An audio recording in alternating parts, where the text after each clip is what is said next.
Link engaged. Visit us at TeamSpeak.com. Ladies and gentlemen, mesdames et messieurs, meine Damen und Herren, welcome back. It is the finals for the Team Liquid Open number 24 on this wonderful Saturday. Or for me in Europe, it's already Sunday, but I don't mind. It is the ace match, it is the finals, it is the game of the games. Whoever is going to win this game is going to win the finals, is going to win the series, is going to win the whole tournament today. And this, of course, comes with quite a reputation, because you know, everybody who is interested in StarCraft is checking Team Liquid on a daily basis. Not only on a daily basis, some always do it on an hourly basis or even more. I'm one of those guys, by the way. And being able to win a Team Liquid Open, of course, brings a lot of reputation, and this is always good, beside from a little bit of prize money you're getting. So who says no to a little bit of extra money? But this, of course, helps you to get known a little bit better. And today we have a little bit more unknown players. It is not like we have, oh, super known player A against super known player B. RaNgeD is not so well known in the international scene. Of course, I know him for a couple of months because he plays those weekly tournaments quite a lot.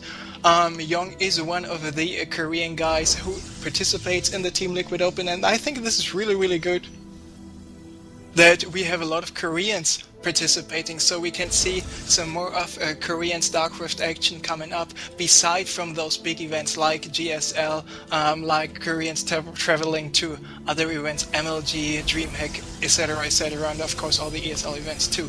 Now, we see ZeNEXYong, by the way, he's spawning as the orange Protoss at the 12 o'clock position, and cross positions at the 6 o'clock here on beautiful Metalopolis. We have RaNgeD as the purple Protoss. Both, of course, once again going for the same build, and when you are cross positions on Metalopolis, everything is possible. Not like on Tal'Darim Altar, for example. You're not forced to go for a certain build. You can do what you want. You need to be careful that you do it right anyway. So we have to take a look how this is going to turn out. Now Young is going to get his second assimilator, as always, not doing the mistake once again. And the second guess also coming up slightly later, but still not so much later like in the previous games here for RaNgeD. Now the first Zealot of RaNgeD is able still to chase this probe around a little bit, but with only the Zealot out and no Stalker on the field. Oh yeah, the probe doesn't really care much. It's like, yeah, try to get me. Oh, you got me. No, you didn't get me. I'm too fast.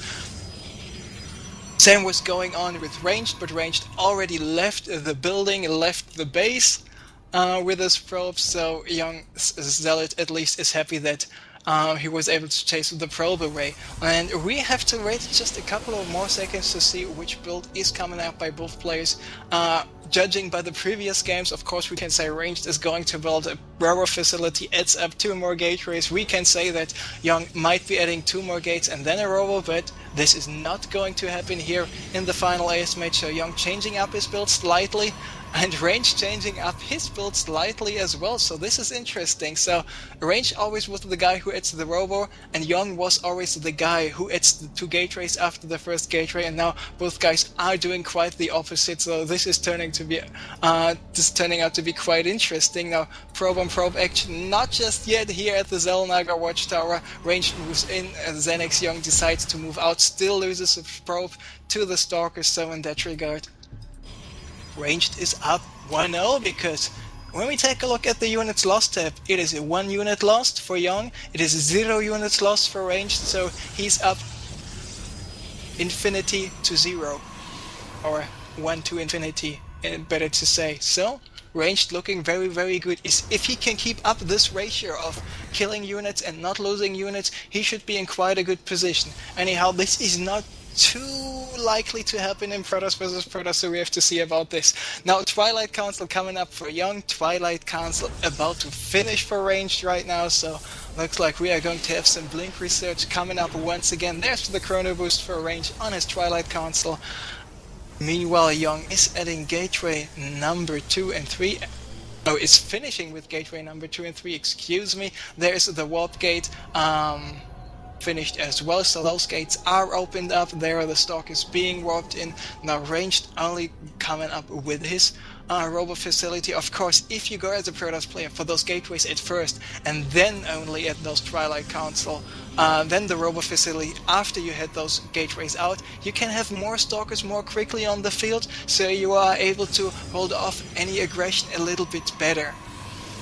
So my personal playstyle would be this as well, just because it's a little bit more safe, it's a little bit less risky, but we already saw that RaNgeD was quite capable of holding off any early aggression, especially like we saw in the last game. Now, RaNgeD is continuing to warp in some more stalkers. Still, he moves down with a probe and his natural expansion. He's saving up some minerals, so it looks like RaNgeD once again wants to expand, and like in the previous games, he wants to use his blink stalkers after expanding to apply some pressure to say, oh yeah, I'm going to attack you, I'm going to distract you, and you don't even know about that, I'm going to build a nexus. But there, Yong is moving out with the stalkers, he's got blink as well, and now RaNgeD suddenly realizing, oh, I might be in a lot of trouble, because oh yeah, he was expanding, and when you expand you don't have that much forces left. RaNgeD even went for a sentry early on. This sentry's got enough energy for a couple of force fields. Still, force fields not too effective against stalkers,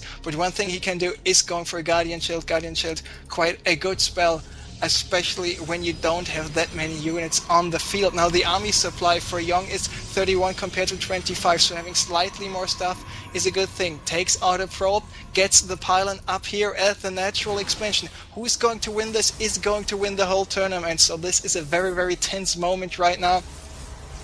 And RaNgeD still not thinking about cancelling his Nexus. He needs to be very, very careful. Now, Yong is warping in some more stalkers. He's doing quite a good job. And there he is going to attack. Guardian Shield coming up for both guys. Better concave, better positioning here for RaNgeD. Both players do have the blink, but Yong is having slightly more stuff now. RaNgeD forced to blink back, still not using any of his probes, and this is looking better and better for ZeNEXYong, and indeed it is looking good enough for him. GG is called by RaNgeD, and Yong taking the whole series after being 2-0 in the lead. RaNgeD was able to tie the series up, but in the end Yong sealed the deal, won the tournament, the whole series 3-2, so congratulations to him. And with this, being able to win the TeamSpeak Open number 24, of course, he has good chances to play in the big tournament, which is there as a follow-up. It will not be a TSL, but it will be a big tournament anyways. It will be announced in the future, so just make sure to stay on Team Liquid for any more information in that regard. So I was Special Andrew. I was glad that I was able to cast this event for you, guys and girls. I hope you enjoyed the tournament. Hope you enjoyed the games. Even though it was quite Protoss heavy, the games were still quite funny and entertaining, at least for me. Hope you enjoyed it. That being said, have a good one, everybody, and see you guys later.